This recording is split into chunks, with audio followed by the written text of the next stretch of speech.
trumpet. Rise up, and as the trumpet blowing chases the dreams of men, as the dawn glowing the stars that left unlit the land and water, rise up and scatter the dew that covers the print of last night's lovers. Scatter it, scatter it. While you are listening to the clear horn, forget, men, everything on this earth new born, except that it is lovelier than any mysteries. Open your eyes to the air that has washed the eyes of the stars through all the dewy night. Up with the light to the old wars. Arise, arise. The signpost. The dim sea glints chill, the white sun is shy, and the skeleton weeds and the never dry, rough, long grasses keep white with frost at the hilltop by the finger-post. The smoke of the traveller's joy is puffed over hawthorn berry and hazel tuft. I read the sign. Which way shall I go? A voice says, you would not have doubted so at 20. Another voice, gentle with scorn, says, at 20 you wished you had never been born. One hazel lost a leaf of gold from a tuft at the tip, when the first voice told the other he wished to know what 'twould be to be 60 by this same post. You shall see, he laughed, and I had to join his laughter. You shall see, but either before or after, whatever happens it must befall, a mouthful of earth to remedy all regrets and wishes shall freely be given. And if there be a flaw in that heaven, 'twill be freedom to wish, and your wish may be to be here or anywhere talking to me. No matter what the weather, on earth, at any age between death and birth, to see what day or night can be, the sun and the frost, the land and the sea, summer, autumn, winter, spring, with a poor man of any sort, down to a king, standing upright out in the air, wondering where he shall journey. Oh, where? Tears. It seems I have no tears left. They should have fallen. Their ghosts, if tears have ghosts, did fall, that day when 20 hounds streamed by me, not yet combed out, but still all equals in their rage of gladness upon the scent, made one like a great dragon in blooming meadow that bends towards the sun and once bore hops. And on that other day, when I stepped out from the double-shadowed tower into an April morning, stirring and sweet and warm, strange solitude was there, and silence. A mightier charm than any in the tower possessed the courtyard. They were changing guard, soldiers in line, young English countrymen, fair-haired and ruddy in white tunics. Drums and fifes were playing, the British Grenadiers. The men, the music piercing that solitude and silence, told me truths I had not dreamed and have forgotten since their beauty passed. Two peewits. Under the after-sunset sky, two peewits sport and cry, more white than is the moon on high, riding the dark surge silently, more black than earth. Their cry is the one sound under the sky. They alone move, now low, now high, and merrily they cry to the mischievous spring sky, plunging earthward, tossing high, over the ghost who wonders why so merrily they cry and fly, nor choose twixt earth and sky, while the moon's quarter silently rides, and earth rests as silently. The Manor Farm. The rock-like mud unfroze a little, and rills ran and sparkled down each side of the road under the catkins wagging in the hedge. But earth would have her sleep out, spite of the sun. Nor did I value that thin gilding beam more than a pretty February thing, till I came down to the old manor farm, and church and yew tree opposite, in age its equals and in size. The church and yew and farmhouse slept in a Sunday silentness. The air raised not a straw. The steep farm roof, with tiles duskily glowing, entertained the midday sun, and up and down the roof white pigeons nestled. There was no sound but one. 3 cart horses were looking over a gate drowsily through their forelocks, swishing their tails against a fly, a solitary fly. The winter's cheek flushed as if he had drained spring, summer, and autumn at a draught and smiled quietly. But 'twas not winter, rather a season of bliss unchangeable, awakened from farm and church, where it had lain safe under tile and thatch for ages, since this England, old already, was called merry. The Owl. Downhill I came, hungry and yet not starved, cold, yet had heat within me that was proof against the north wind, tired, yet so that rest had seemed the sweetest thing under a roof. Then at the inn I had food, fire, and rest, knowing how hungry, cold, and tired was I. All of the night was quite barred out, except an owl's cry, a most melancholy cry shaken out long and clear upon the hill. No merry note, nor cause of merriment, but one telling me plain what I escaped and others could not, that night as in I went. And salted was my food and my repose, salted and sobered too by the bird's voice speaking for all who lay under the stars, soldiers and poor, unable to rejoice. Swedes. They have taken the gable from the roof of clay on the long swede pile. They have let in the sun to the white and gold and purple of curled fronds unsunned.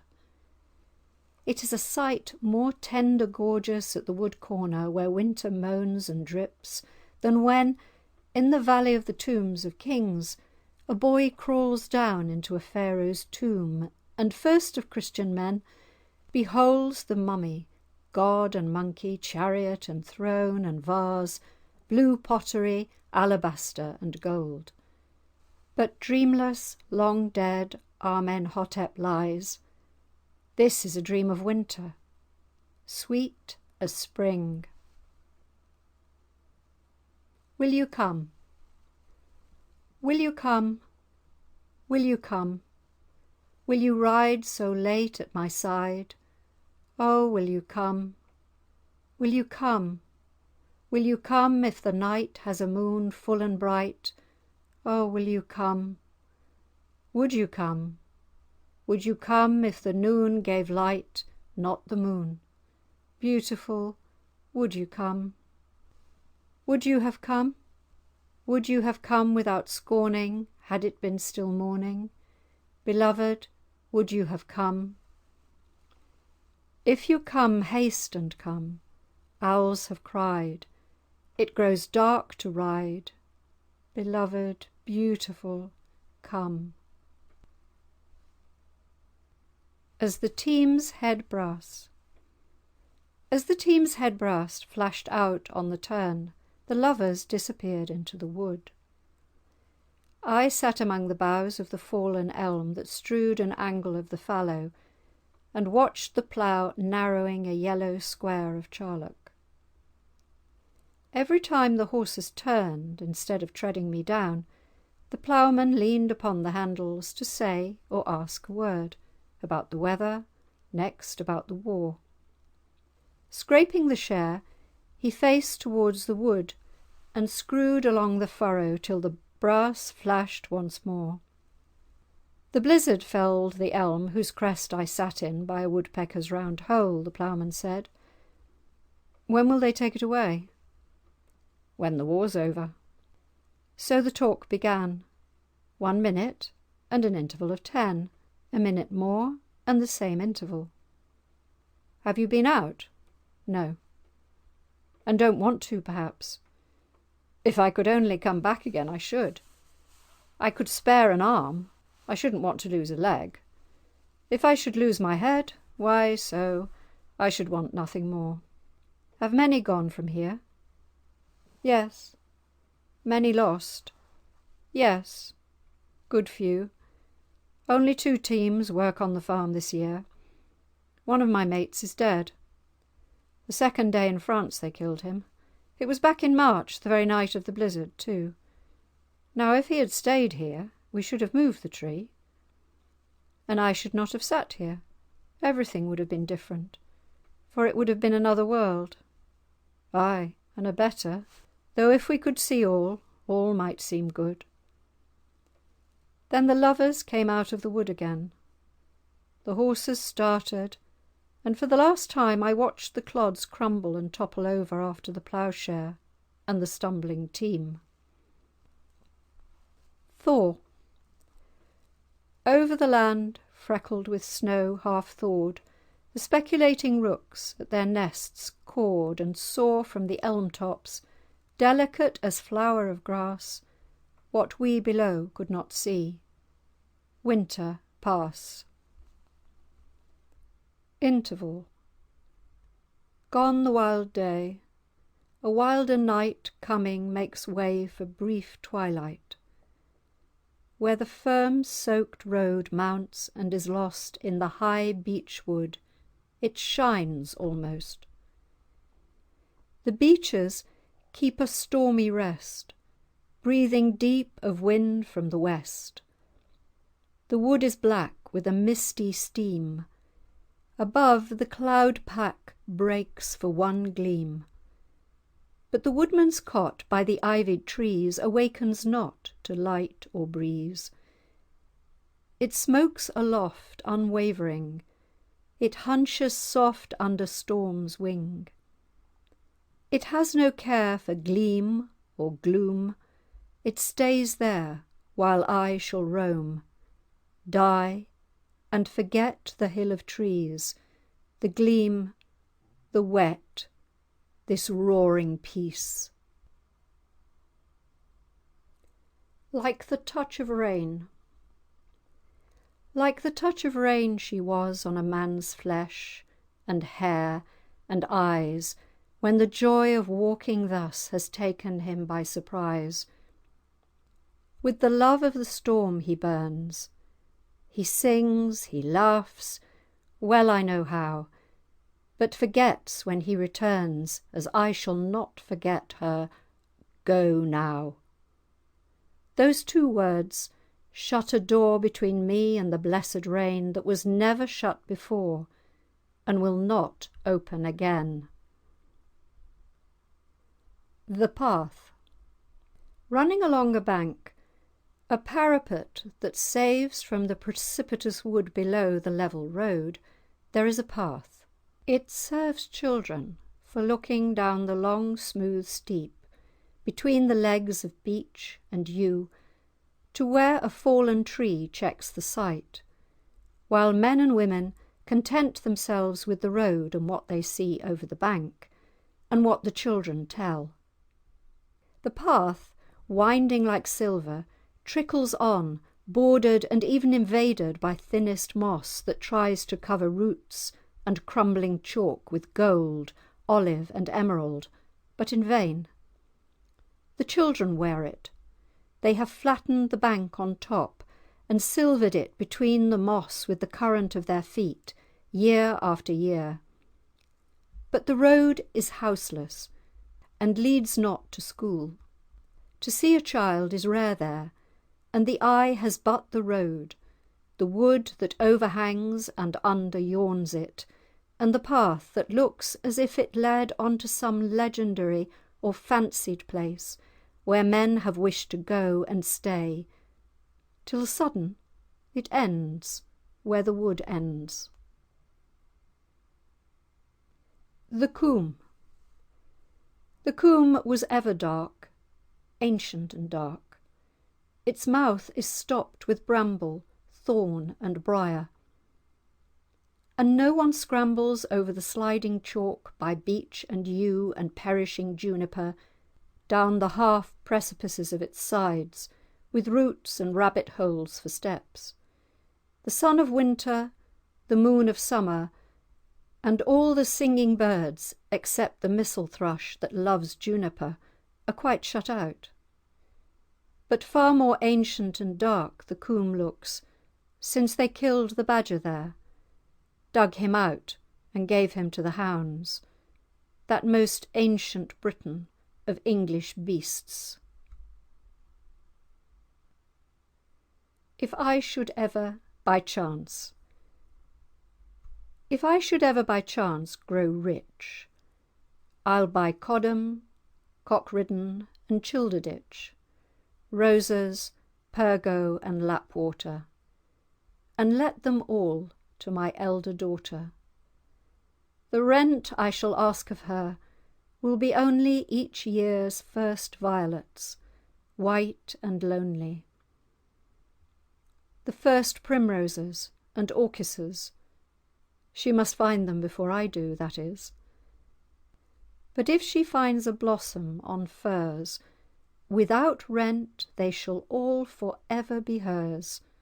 Codham, Cockridden and Childerditch, Roses, Pergo and Lapwater, I shall give them all to my elder daughter.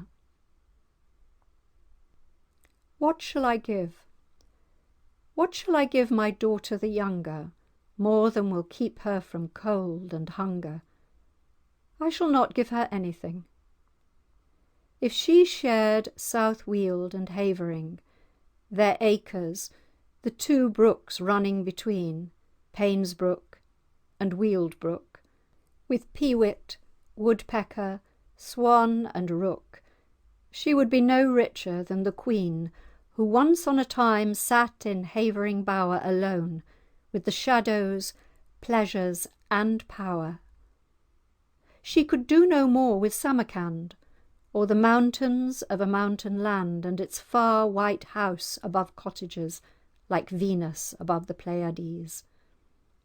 Her small hands I would not cumber with so many acres and their lumber, but leave her steep, and her own world, and her spectacled self with hair uncurled, wanting 1,000 little things that time without contentment brings. If I were to own this countryside as far as a man in a day could ride, and the ties were mine for giving or letting, Wingle tie and Margareting tie, and screens, goosehays and cockerels, shallow, rochets, bandish and pickerels, marlins, lambkins and lilliputs, their copses, ponds, roads and ruts, fields where plough horses steam, and plovers fling and whimper, hedges that lovers love, and orchards, shrubberies, walls where the sun untroubled by north wind falls, and single trees where the thrush sings well his proverbs untranslatable. I would give them all to my son, if he would let me any one for a song, a blackbird's song at dawn. He should have no more, till on my lawn never a one was left, because I had shot them to put them into a pie. His Essex blackbirds every one, and I was left old and alone.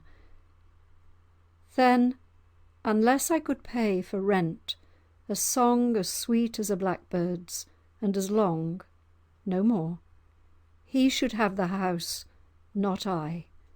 Margareting or Wingletye, or it might be screens, goosehays or cockerels, shellow, rochets, bandish or pickerels, martins, lambkins or lilliputs, should be his till the cart tracks had no ruts. And you, Helen? And you, Helen, what should I give you? So many things I would give you, had I an infinite great store offered me, and I stood before to choose. I would give you youth, all kinds of loveliness and truth, a clear eye as good as mine, lands, waters, flowers, wine, as many children as your heart might wish for, a far better art than mine can be, all you have lost upon the travelling waters tossed or given to me. If I could choose freely in that great treasure house anything from any shelf, I would give you back yourself, and power to discriminate what you want, and want it not too late. Many fair days free from care, and heart to enjoy both foul and fair, and myself too, if I could find where it lay hidden, and it proved kind. When first I came here, I had hope, hope for I knew not what. Fast beat my heart at sight of the tall slope o' grass and yews, as if my feet, only by scaling its steps of chalk, would see something no other hill ever disclosed. And now I walk down it the last time. Never will my heart beat so again at sight of any hill, although as fair and loftier. For infinite the change, late unperceived, this year the 12th, suddenly shows me plain. Hope now, not health nor cheerfulness, since they can come and go again, as often one brief hour witnesses.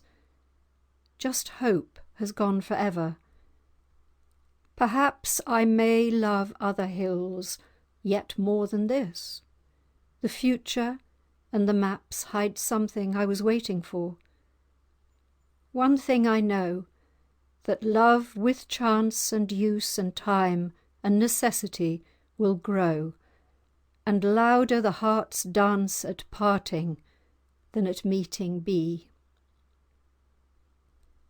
Head and bottle.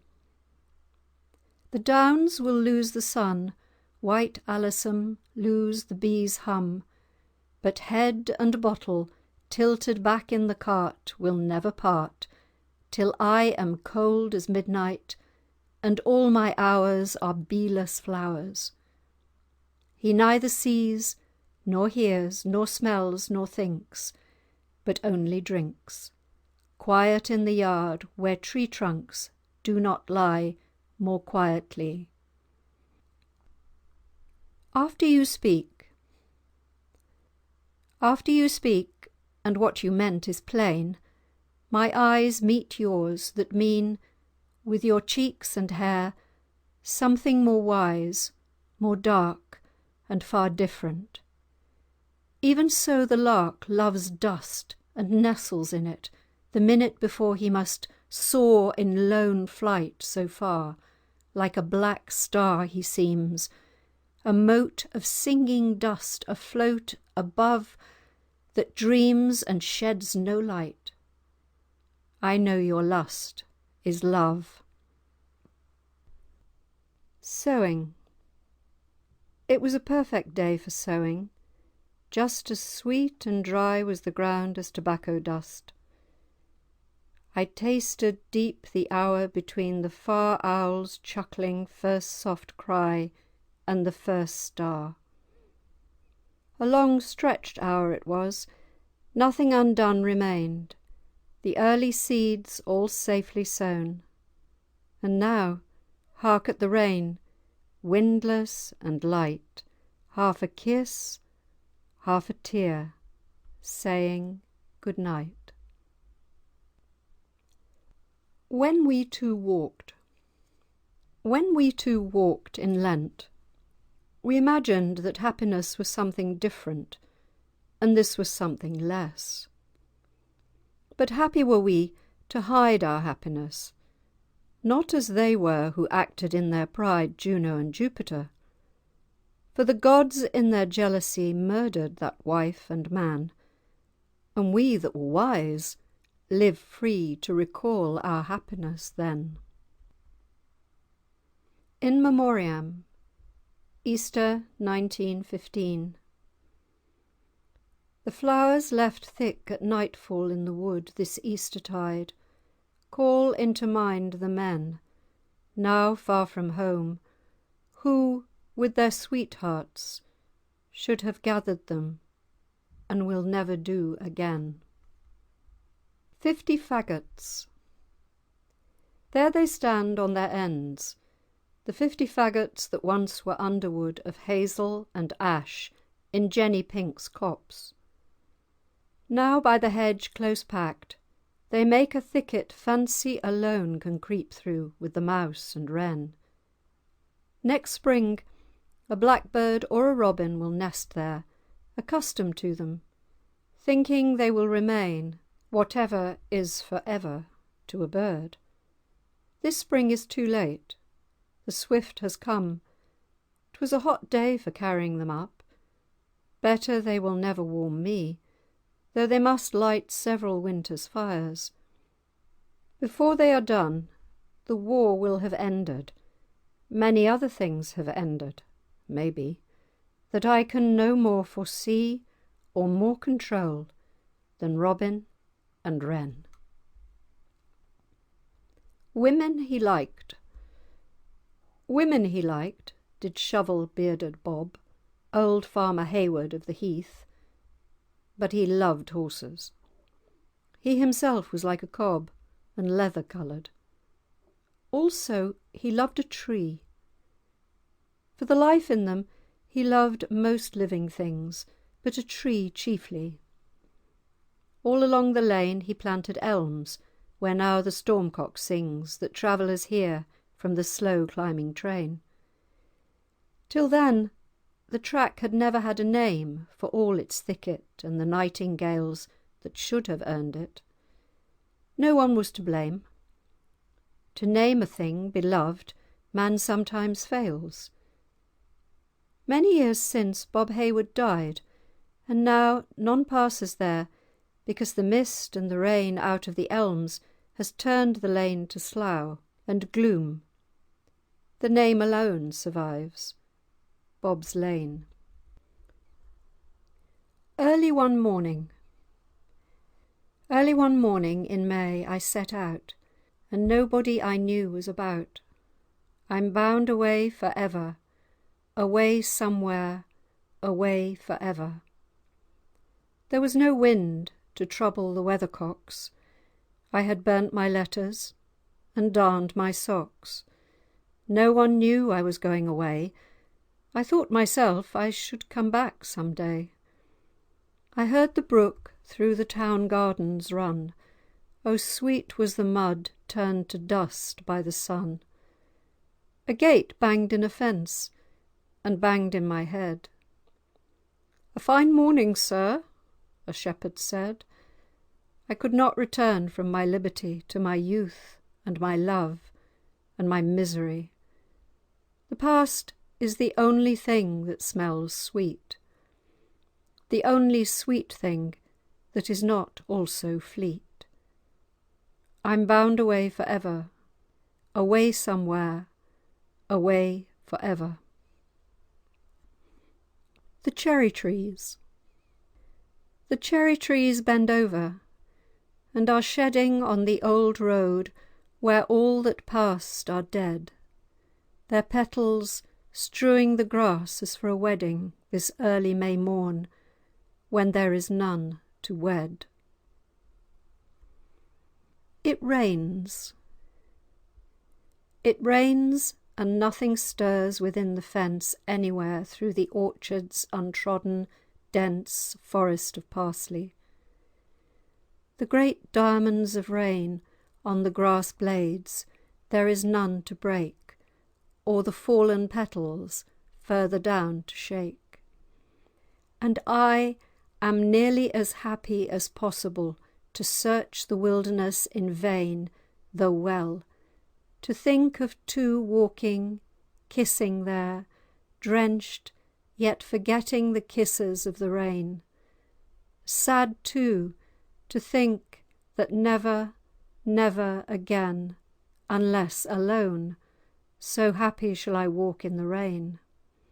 When I turn away, on its fine stalk twilight has fined to naught the parsley flower figures, suspended still and ghostly white, the past hovering as it revisits the light.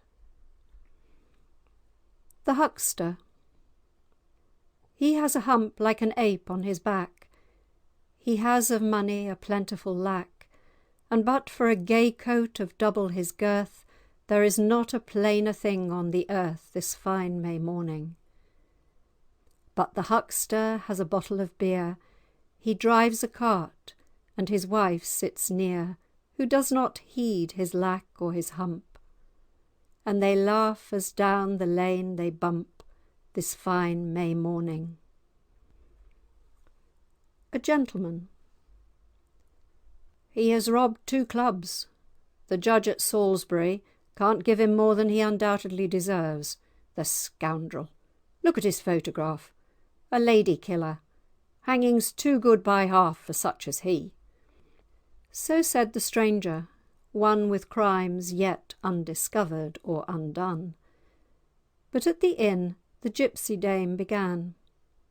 Now he was what I call a gentleman. He went along with Carrie, and when she had a baby he paid up so readily his half-a-crown. Just like him. A crown 'ud have been more like him. For I never knew him mean. Oh, but he was such a nice gentleman. Oh, last time we met, he said if me and Joe was anywhere near, we must be sure and call. He put his arms around our Amos, all as if he were his own son. I pray God save him from justice. Nicer man never trod. The bridge. I have come a long way today, on a strange bridge alone, remembering friends, old friends. I rest without smile or moan, as they remember me without smile or moan. All are behind, the kind and the unkind too, no more tonight than a dream. The stream runs softly, yet drowns the past. The dark-lit stream has drowned the future and the past.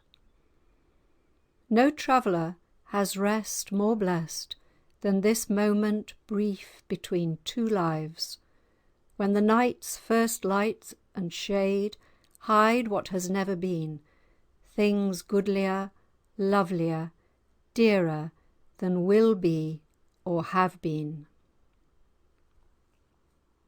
Lob.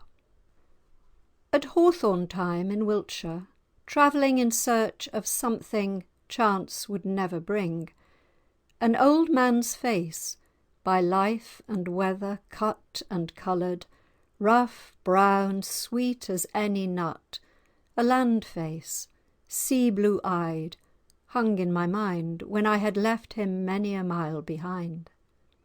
All he said was, "Nobody can't stop 'ee. It's a footpath right enough. You see those bits of mounds? That's where they opened up the barrows 60 years since, while I was scaring sparrows. They thought as there was something to find there, but they couldn't find it by digging anywhere. To turn back then and seek him, where was the use? There were 3 Manningfords, Abbots, Bowen and Bruce, and whether Alton, not Manningford, it was, my memory could not decide, because there was both Alton Barns and Alton Priors. All had their churches, graveyards, farms and byres lurking to one side up the paths and lanes, seldom well seen except by aeroplanes. And when bells rang, or pigs squealed, or cocks crowed, then only heard. Ages ago the road approached. The people stood and looked and turned, nor asked it to come nearer, nor yet learned to move out there and dwell in all men's dust. And yet withal they shot the weathercock, just because 'twas he crowed out of tune, they said. So now the copper weathercock is dead. If they had reaped their dandelions and sold them fairly, they could have afforded gold. Many years passed, and I went back again among those villagers and looked for men who might have known my ancient. He himself had long been dead, or laid upon the shelf, I thought. One man I asked about him roared at my description. "'Tis old Bottlesford he means, Bill." But another said, "Of course it was Jack Button up at the White Horse. He's dead, sir, these 3 years." This lasted till a girl proposed Walker of Walker's Hill. "Old Adam Walker, Adam's Point you'll see marked on the maps." "That was her roguery," the next man said. "He was a squire's son, who loved wild bird and beast and dog and gun for killing them. He had loved them from his birth, one with another, as he loved the earth." The man may be like Button or Walker or like Bottlesford that you want, but far more he sounds like one I saw when I was a child. I could almost swear to him. The man was wild and wandered. His home was where he was free. Everybody has met one such man as he. Does he keep clear old paths that no one uses, but once a lifetime when he loves or muses? He is English as this gate, these flowers, this mire. And when at 8 years old Lob Lie by the Fire came in my books, this was the man I saw. He has been in England as long as dove and daw, calling the wild cherry tree, the merry tree, the rose campion, Bridget in her bravery, and in a tender mood he, as I guess, christened one flower Love in Idleness. And while he walked from Exeter to Leeds one April, called all cuckoo flowers milkmaids. From him old Herbal Gerard learnt as a boy to name wild clematis the traveller's joy. Our blackbirds sang no English till his ear told him they called his Jan Toy, pretty dear. She was Jan Toy the lucky, who, having lost a shilling and found a penny loaf, rejoiced. For reasons of his own, to him the wren is Jenny Pooter. Before all other men, 'twas he first called the hogsback the hogsback. That Mother Duncher's buttocks should not lack their name was his care. He too could explain Totteridge and Totterdown and Juggler's Lane. He knows, if anyone. Why Tumbling Bay inland in Kent is called so, he might say. But little he says compared with what he does. If ever a sage troubles him, he will buzz like a beehive to conclude the tedious fray, and the sage, who knows all languages, runs away. Yet Lob has 1,300 names for a fool, and though he never could spare time for school to unteach what the fox so well expressed on biting the cock's head off, quietness is best, he can talk quite as well as anyone after his thinking is forgot and done. He first of all told someone else's wife for a farthing she'd skin a flint and spoil a knife, worth 6pence skinning it. She heard him speak. She had a face as long as a wet week, said he, telling the tale in after years. With blue smock and with gold rings in his ears, sometimes he is a pedlar, not too poor to keep his wit. This is Tall Tom that bore the logs in, and with Shakespeare in the hall once talked when icicles hung by the wall. As Herne the Hunter he has known hard times. On sleepless nights he made up weather rhymes which others spoilt. And Hob being then his name, he kept the hog that thought the butcher came to bring his breakfast. "You thought wrong," said Hob. When there were kings in Kent, this very Lob, whose sheep grew fat and he himself grew merry, wedded the king's daughter of Canterbury. For he alone, unlike squire, lord and king, watched a night by her without slumbering. He kept both waking. When he was but a lad, he won a rich man's heiress, deaf, dumb and sad, by rousing her to laugh at him. He carried his donkey on his back. So they were married. And while he was a little cobbler's boy, he tricked the giant coming to destroy Shrewsbury by flood. "And how far is it yet?" the giant asked in passing. "I forget. But see these shoes I've worn out on the road, and we're not there yet." He emptied out his load of shoes for mending. The giant let fall from his spade the earth for damming seven, and thus made the Wrekin hill, and little Ercole hill rose where the giant scraped his boots. While still so young, our Jack was chief of Gotham's sages. But long before he could have been wise, ages earlier than this, while he grew thick and strong and ate his bacon, or at times sang a song and merely smelt it, as Jack the giant killer he made a name. He too ground up the miller, the Yorkshireman who ground men's bones for flour. Do you believe Jack dead before his hour, or that his name is Walker, or Bottlesford, or Button, a mere clown, or squire, or lord? The man you saw, Lob, lie by the fire, Jack Cade, Jack Smith, Jack Moon, poor Jack of every trade, young Jack or old Jack, or Jack what d'ye call, Jack in the hedge, or Robin run by the wall, Robin Hood, Ragged Robin, Lazy Bob, one of the lords of no man's land. Good Lob. Although he was seen dying at Waterloo, Hastings, Agincourt and Sedgemoor too, lives yet. He never will admit he's dead, till millers cease to grind men's bones for bread, nor till our weathercock crows once again, and I remove my house out of the lane onto the road. With this he disappeared in hazel and thorn, tangled with old man's beard.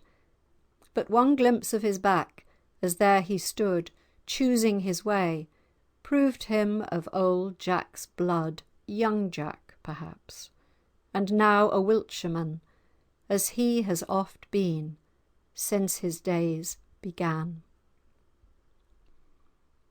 Bright clouds. Bright clouds of May shade half the pond. Beyond, all but one bay of emerald tall reeds, like criss-cross bayonets, where a bird once called, lies bright as the sun. No one heeds. The light wind frets and drifts the scum of May blossom, till the moorhen calls again, naught's to be done by birds or men. Still the May falls. The clouds that are so light. The clouds that are so light, beautiful, swift and bright, cast shadows on field and park of the earth that is so dark. And even so now, light one, beautiful, swift and bright one, you let fall on a heart that was dark, unillumined, a deeper mark. But clouds would have, without earth to shadow, far less worth. Away from your shadow on me your beauty less would be, and if it still be treasured an age hence, it shall be measured by this small dark spot, without which it were not. Some eyes condemn. Some eyes condemn the earth they gaze upon. Some wait patiently till they know far more than earth can tell them, Some laugh at the whole as folly of another's making. One I knew that laughed because he saw from core to rind not one thing worth the laugh his soul had ready at waking. Some eyes have begun with laughing, some stand startled at the door. Others too I have seen rest, question, roll, dance, shoot, and many I have loved watching some I could not take my eyes from till they turned and loving died. I had not found my goal, but thinking of your eyes, dear, I became dumb, for they flamed, and it was me they burned. May the 23rd.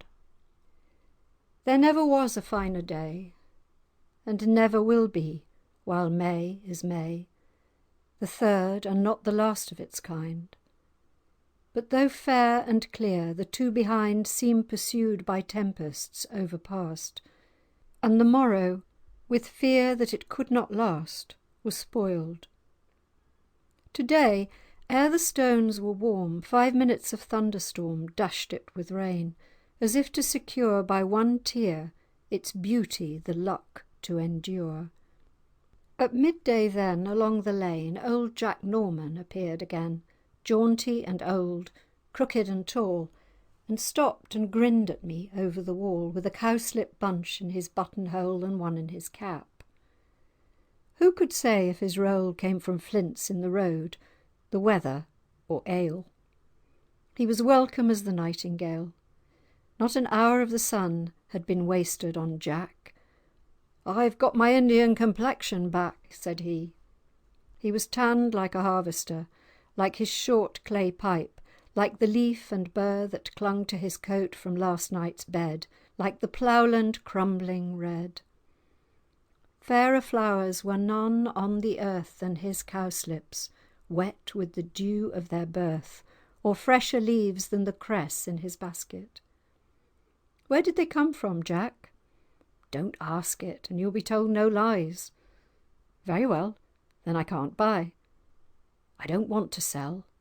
"Take them, and these flowers too, free." "Perhaps you have something to give me." "Wait till next time. The better the day." The Lord couldn't make a better, I say. If he could, he never has done. So off went Jack with his roll, walk, run, leaving his cresses from Oakshott Rill and his cowslips from Weetham Hill. 'Twas the first day that the midges bit, but though they bit me, I was glad of it. Of the dust in my face too I was glad. Spring could do nothing to make me sad. Bluebells hid all the ruts in the copse, the elm seeds lay in the road like hops. That fine day, May the 23rd, the day Jack Norman disappeared. The glory of the beauty of the morning, the cuckoo crying over the untouched dew, the blackbird that has found it, and the dove that tempts me on to something sweeter than love. White clouds ranged even and fair as new-mown hay. The heat, the stir, the sublime vacancy of sky and meadow and forest and my own heart. The glory invites me, yet it leaves me scorning all I can ever do, all I can be, beside the lovely motion, shape and hue, the happiness I fancy fit to dwell in beauty's presence. Shall I now this day begin to seek as far as heaven, as hell, wisdom or strength to match this beauty, start and tread the pale dust pitted with small dark drops, in hope to find whatever it is I seek, hearkening to short-lived, happy-seeming things that we know naught of in the hazel copse? Or must I be content with discontent, as larks and swallows are, perhaps, with wings? And shall I ask at the day's end once more what beauty is, and what I can have meant by happiness? And shall I let all go, glad, weary, or both? Or shall I perhaps know that I was happy oft and oft before, a while forgetting how I am fast pent, how dreary swift, with nought to travel to, is time?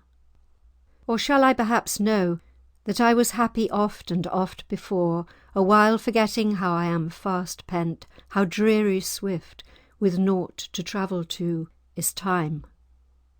I cannot bite the day to the core. Melancholy. The rain and wind, the rain and wind raved endlessly. On me the summer storm and fever and melancholy wrought magic, so that if I feared the solitude, far more I feared all company. Too sharp, too rude had been the wisest or the dearest human voice. What I desired I knew not, but whate'er my choice, vain it must be, I knew.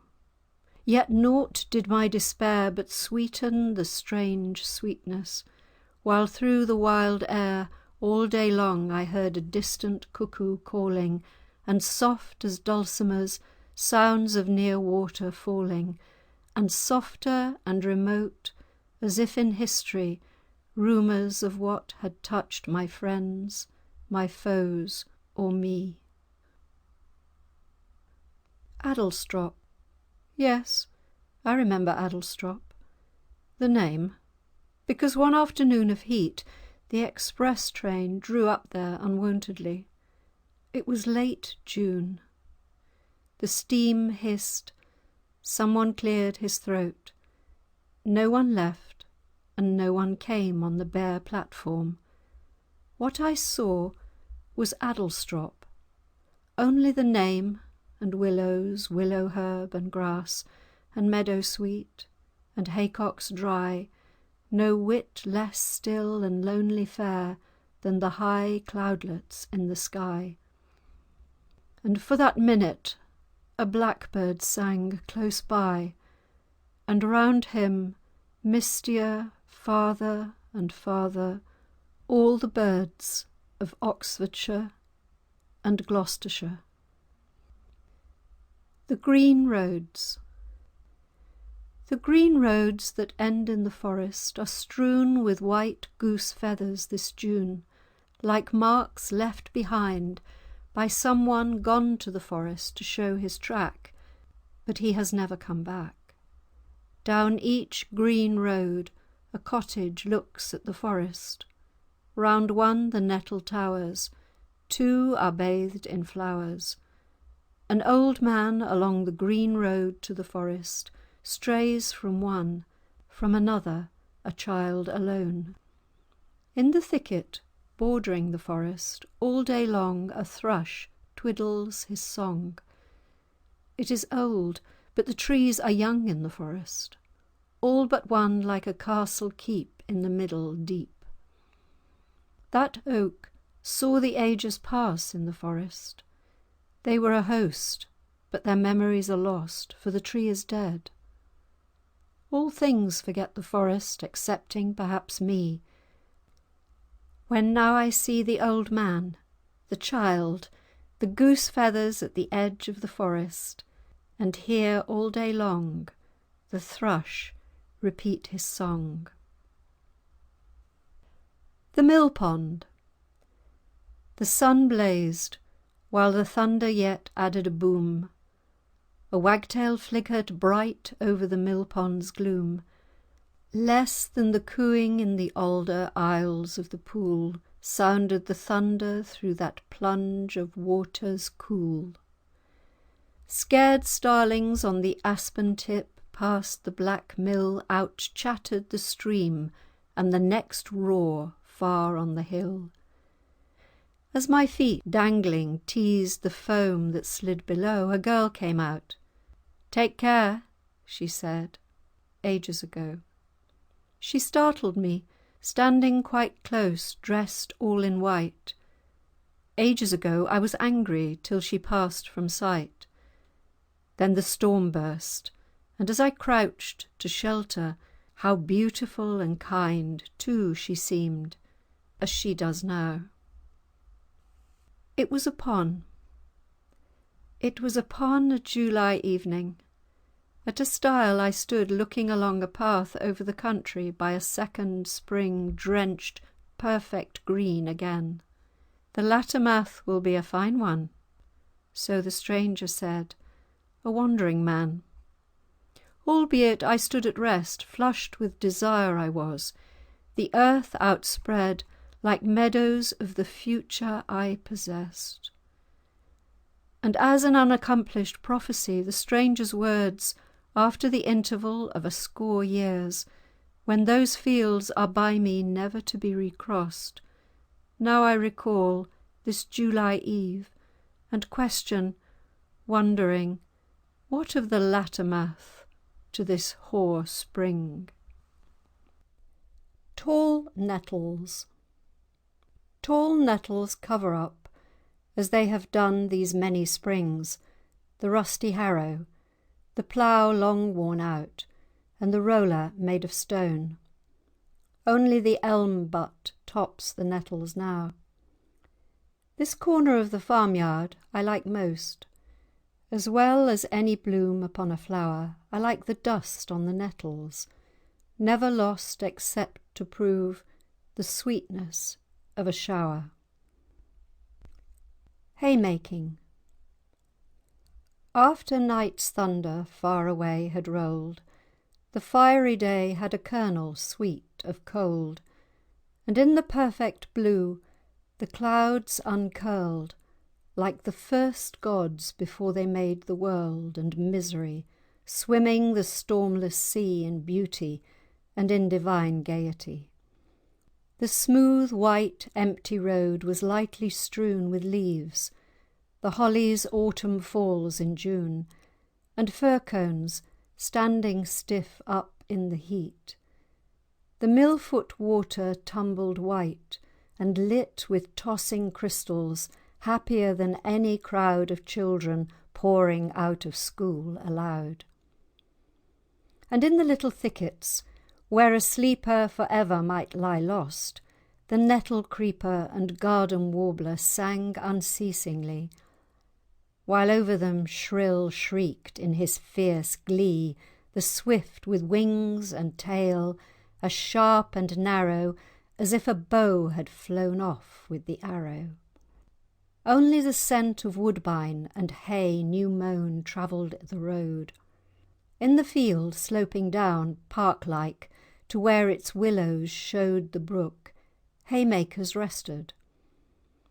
The tosser lay forsook out in the sun, and the long waggon stood without its team. It seemed it never would move from the shadow of that single yew. The team as still, until their task was due, beside the labourers enjoyed the shade that 3 squat oaks mid-field together made upon a circle of grass and weed uncut, and on the hollow, once a chalk pit, but now brimmed with nut and elderflower so clean. The men leaned on their rakes, about to begin, but still.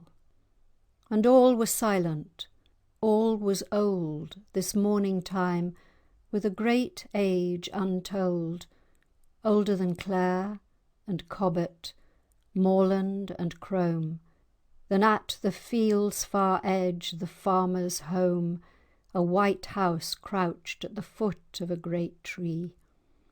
Under the heavens, that know not what years be, the men, the beasts, the trees, the implements, uttered even what they will in times far hence, all of us gone out of the reach of change, immortal in a picture of an old grange.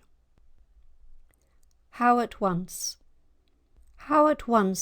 should I know, when stretched in the harvest blue I saw the swift's black bow, that I would not have that view another day, until next May again it is due. The same year after year, but with the swift alone.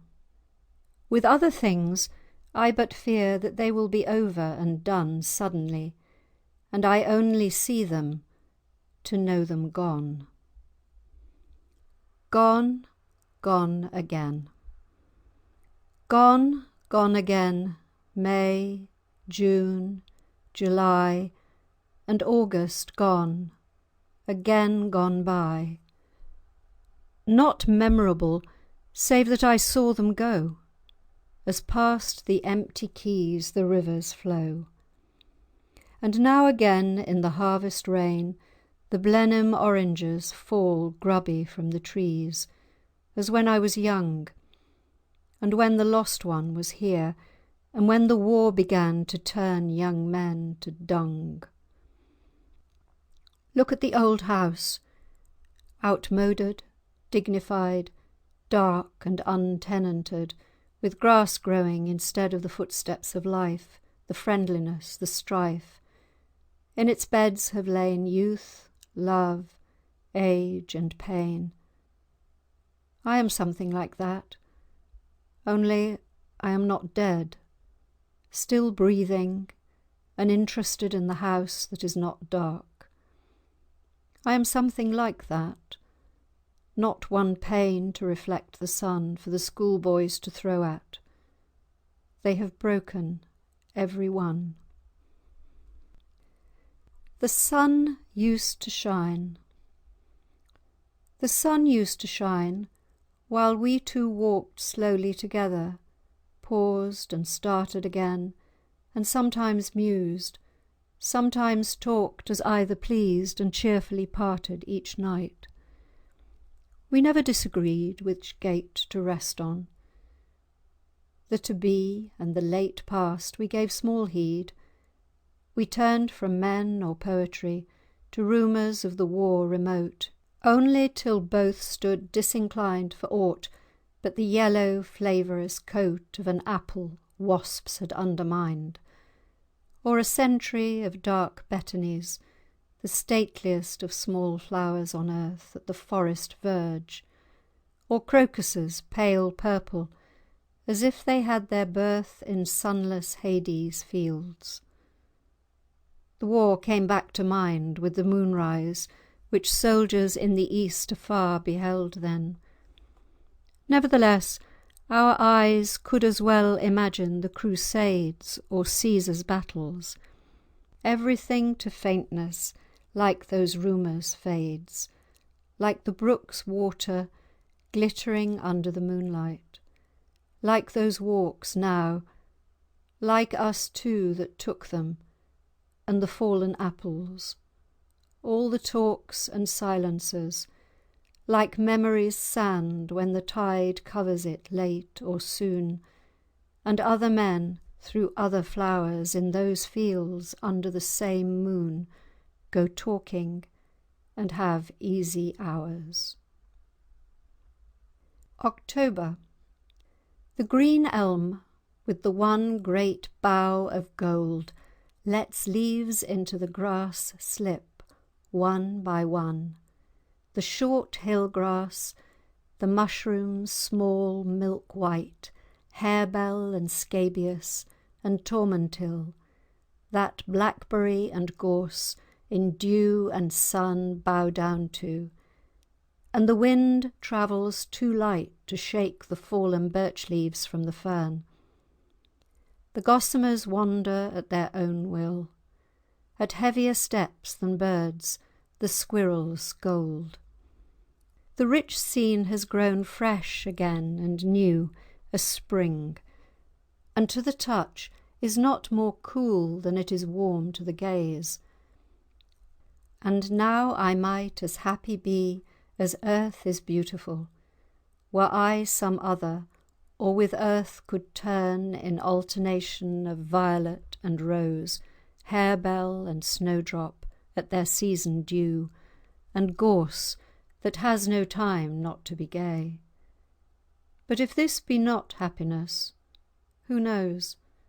Some day I shall think this a happy day, and this mood by the name of melancholy shall no more blackened and obscured be. The long small room. The long small room, that showed willows in the west, narrowed up to the end, the fireplace filled, although not wide. I liked it. No one guessed what need or accident made them so build. Only the moon, the mouse, and the sparrow peeped in from the ivy round the casement thick. Of all they saw and heard, there they shall keep the tale for the old ivy and older brick. When I look back, I am like moon, sparrow, and mouse that witnessed what they could never understand or alter or prevent in the dark house. One thing remains the same. This my right hand, crawling crab-like over the clean, white page, resting a while each morning on the pillow, then once more starting to crawl on towards age. The 100 last leaves stream upon the willow. Liberty. The last light has gone out of the world, except the moonlight, lying on the grass like frost beyond the brink of the tall elm's shadow. It is as if everything else had slept many an age, unforgotten and lost the men that were, the things done long ago, all I have thought. And but the moon and I live yet, and here stand idle over the grave where all is buried. Both have liberty to dream what we could do if we were free to do something we had desired long, the moon and I.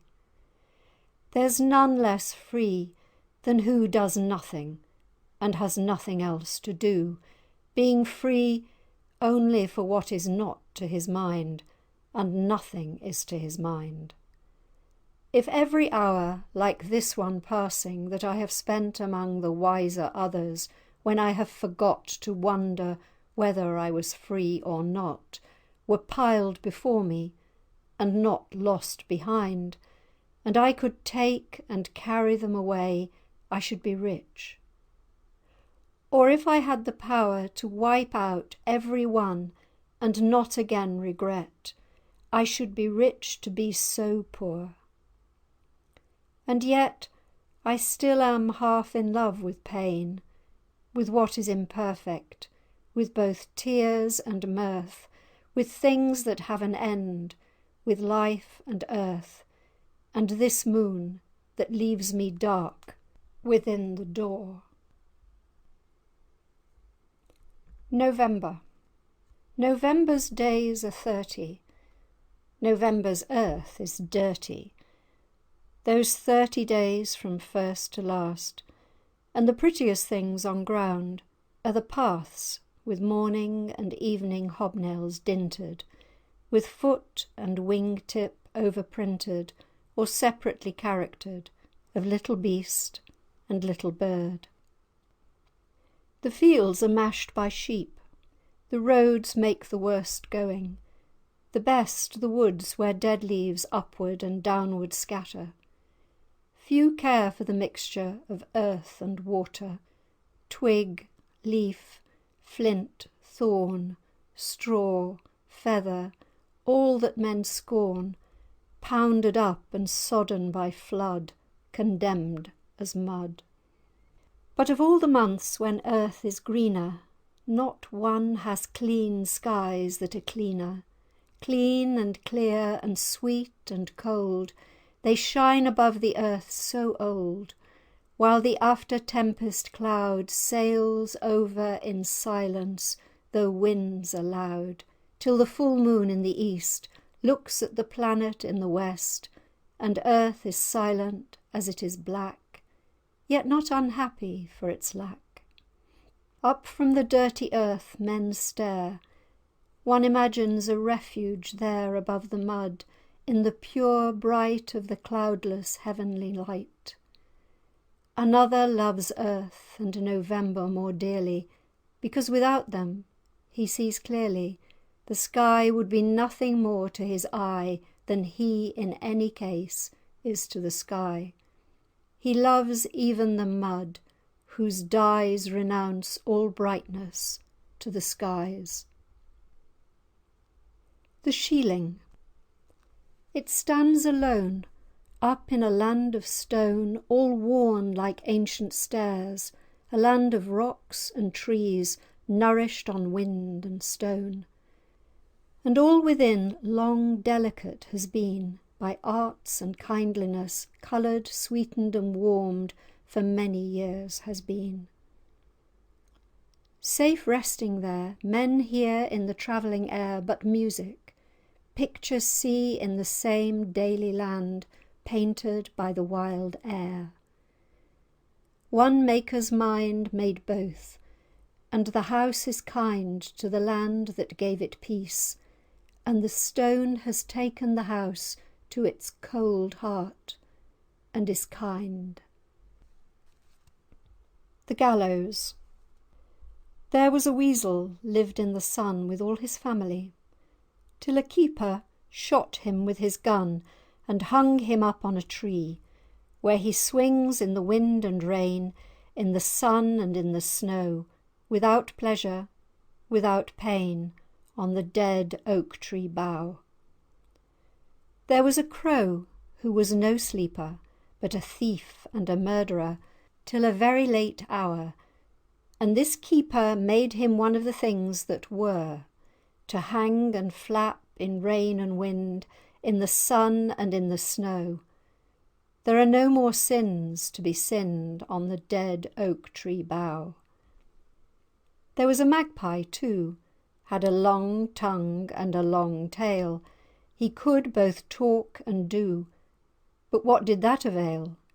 He too flaps in the wind and rain, alongside weasel and crow, without pleasure, without pain, on the dead oak tree bough.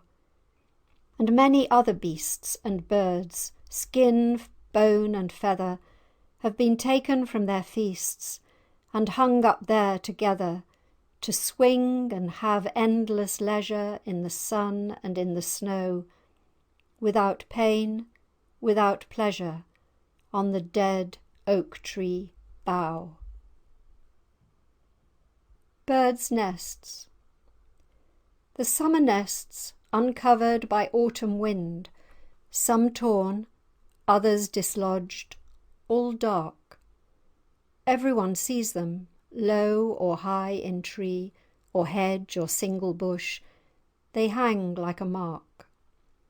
Since there's no need of eyes to see them with, I cannot help a little shame that I missed most, even at eyes level, till the leaves blew off and made the seeing no game. 'Tis a light pang. I like to see the nests still in their places, now first known at home and by far roads. Boys knew them not, whatever jays and squirrels may have done. And most I like the winter nests, deep hid, that leaves and berries fell into. Once a dormouse dined there on hazelnuts, and grass and goosegrass seeds found soil and grew. Rain. Rain, midnight rain, nothing but the wild rain on this bleak hut, and solitude, and me remembering again that I shall die, and neither hear the rain, nor give it thanks for washing me cleaner than I have been since I was born into this solitude. Blessed are the dead that the rain rains upon, but here I pray that none whom once I loved is dying tonight, or lying still awake solitary, listening to the rain, either in pain or thus in sympathy, helpless among the living and the dead.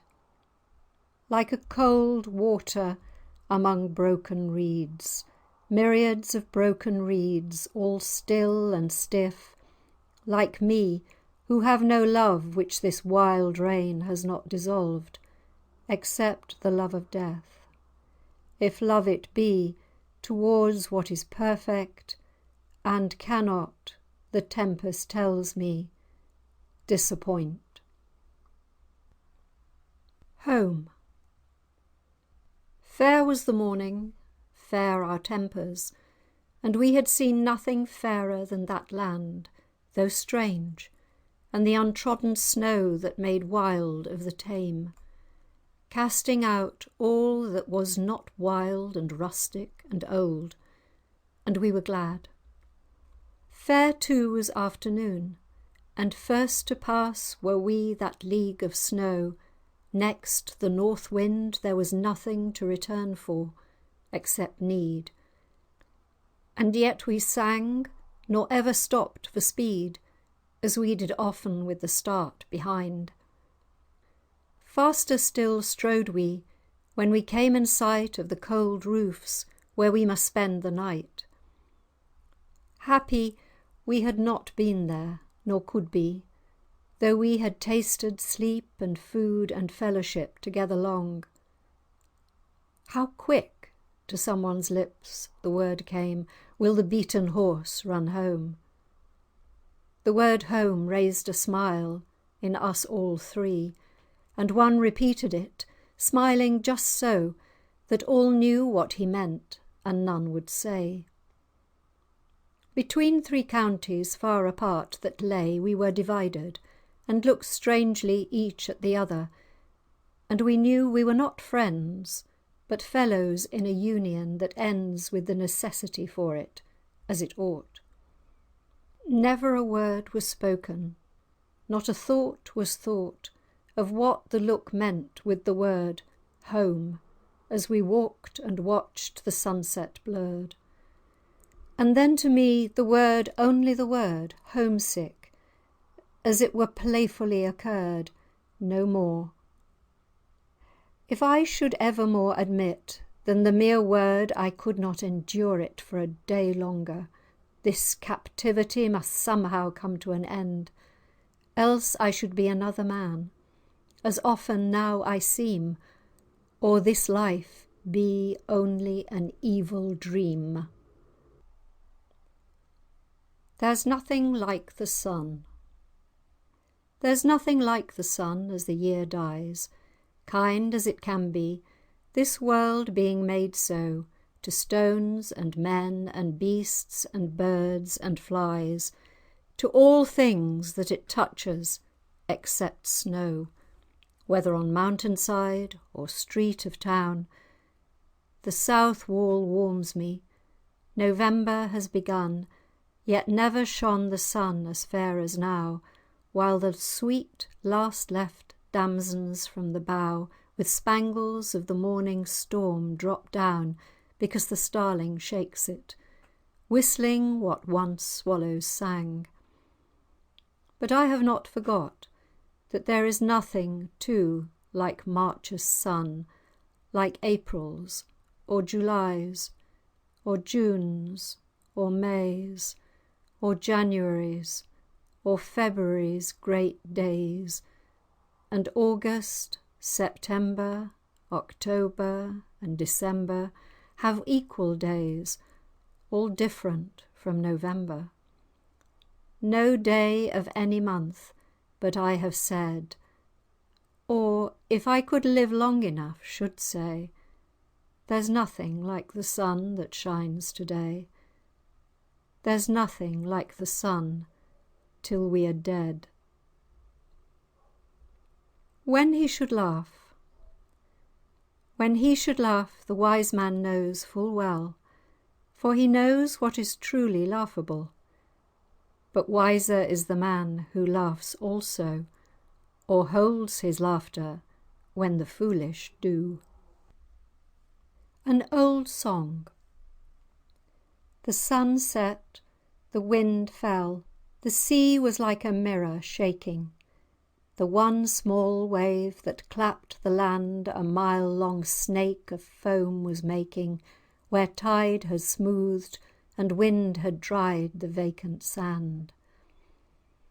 A light divided the swollen clouds and lay most perfectly, like a straight, narrow footbridge bright, that crossed over the sea to me, and no one else in the whole world saw that same sight. I walked elate, my bridge always just one step from my feet. A robin sang, a shade in shade, and all I did was to repeat, "I'll go no more a roving with you, fair maid." The sailor's song of merry loving, with dusk and seagulls mewing mixed sweet, the lewdness far outweighed by the wild charm the chorus played. "I'll go no more a roving with you, fair maid." A roving, since roving's been my ruain, I'll go no more a roving with you, fair maid. In Amsterdam there dwelt a maid, mark well what I do say. In Amsterdam there dwelt a maid, and she was a mistress of her trade. I'll go no more a roving with you, fair maid. A roving, since roving's been my ruain, I'll go no more a roving with you, fair maid. In Amsterdam there dwelt a maid, mark well what I do say. In Amsterdam there dwelt a maid, and she was a mistress of her trade. I'll go no more a roving with you, fair maid. A roving,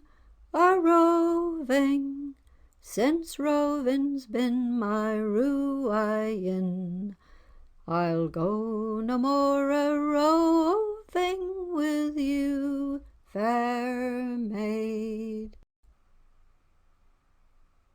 The Penny Whistle. The new moon hangs like an ivory bugle in the naked frosty blue, and the gills of the forest, already blackened by winter, are blackened anew. The brooks that cut up and increase the forest, as if they had never known the sun, are roaring with black hollow voices betwixt rage and a moan. But still the caravan hut by the hollies, like a kingfisher, gleams between. Round the mossed old hearths of the charcoal burners, first primroses ask to be seen. The charcoal burners are black, but their linen blows white on the line, and white the letter the girl is reading under that crescent fine. And her brother, who hides apart in a thicket, slowly and surely playing on a whistle an olden nursery melody, says far more than I am saying. Lights out.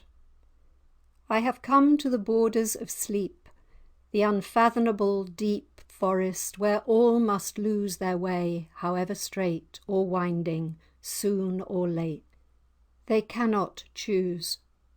Many a road and track that since the dawn's first crack up to the forest brink deceived the travellers, suddenly now blurs, and in they sink. Here love ends, despair, ambition ends, all pleasure and all trouble, although most sweet or bitter, here ends in sleep that is sweeter than tasks most noble. There is not any book or face of dearest look that I would not turn from now to go into the unknown. I must enter and leave alone, I know not how. The tall forest towers, its cloudy foliage lowers ahead, shelf above shelf. Its silence I hear and obey, that I may lose my way and myself. Cockcrow. Out of the wood of thoughts that grows by night to be cut down by the sharp axe of light, out of the night two cocks together crow, cleaving the darkness with a silver blow, and bright before my eyes twin trumpeters stand, heralds of splendour, one at either hand, each facing each as in a coat of arms. The milkers lace their boots up at the farms. Words. Out of us all that make rhymes, will you choose sometimes, as the winds use a crack in a wall or a drain, their joy or their pain to whistle through? Choose me, you English words. I know you. You are light as dreams, tough as oak, precious as gold, as poppies and corn or an old cloak. Sweet as our birds to the ear, as the burnet rose in the heat of midsummer, strange as the races of dead and unborn, strange and sweet equally, and familiar to the eye as the dearest faces that a man knows, and as lost homes are. But though older far than oldest you, as our hills are old, worn new again and again, young as our streams after rain, and as dear as the earth which you prove that we love. Make me content with some sweetness from Wales, whose nightingales have no wings, from Wiltshire and Kent and Herefordshire and the villagers there, from the names and the things no less. Let me sometimes dance with you, or climb and stand perchance in ecstasy, fixed and free in a rhyme, as poets do.